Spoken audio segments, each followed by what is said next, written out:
Octavianus Fernando, mantan pemain cadangan Persebaya yang moncer di PSIS.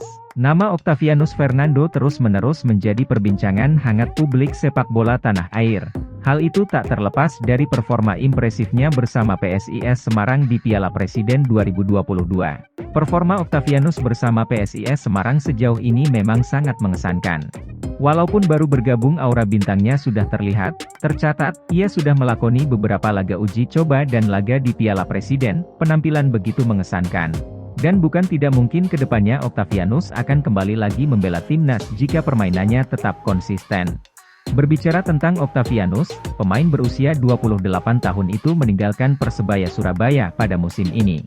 Ia memang tidak mendapatkan kesempatan bermain yang cukup di BRI Liga 1 2021-2022, karena dia harus berkompetisi dengan Taisei Marukawa yang memiliki posisi sama, penyerang sayap. Pada musim lalu, pemain berusia 28 tahun itu hanya bermain dalam 4 laga yang dijalani Persebaya.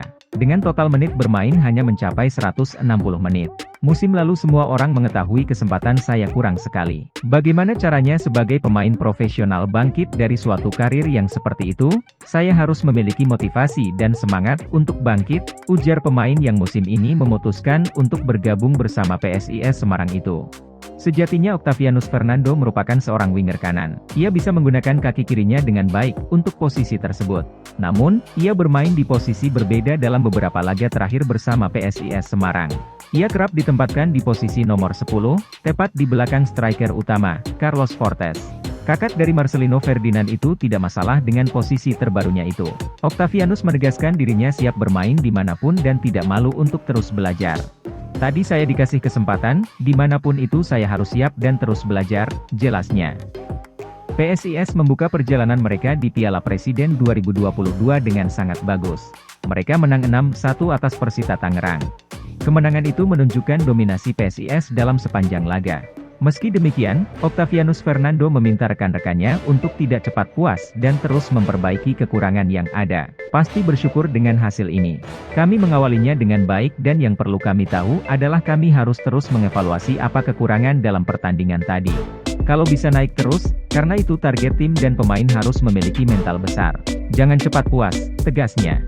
Penampilan Ciamik Ovan di PSIS sebenarnya bukan hanya pada saat pertandingan melawan Persita, namun juga dalam 2 kali uji coba PSIS di Stadion Jatidiri belum lama ini menghadapi PSM Makassar dan Arema FC. Hal ini bukti jika dirinya belum habis dengan bergabung ke PSIS. Proses adaptasi yang cepat di PSIS ini juga cukup berdampak dalam penampilan impresifnya bersama Mahesa Jenar. Nah guys, melihat perjalanan karir Ovan yang penuh perjuangan ini, artinya, memang semua pemain bola tidak semua bisa menjadi pilihan pertama seorang pelatih, namun ketika kita belajar dari kekurangan kita, dan menghargai sebuah proses, pasti kita akan memetik hasilnya di waktu yang tidak kita duga. Ikuti terus informasi seputar PSIS Semarang hanya di channel Apridani. Masih banyak berita-berita yang lain loh guys seputar PSIS, yang masih akan kita bahas. Dan jangan lupa subscribe and tekan tombol lonceng, supaya tidak ketinggalan berita, dan juga mohon komennya ya guys. Karena kami butuh saran kritik dari teman-teman pecinta bola semua.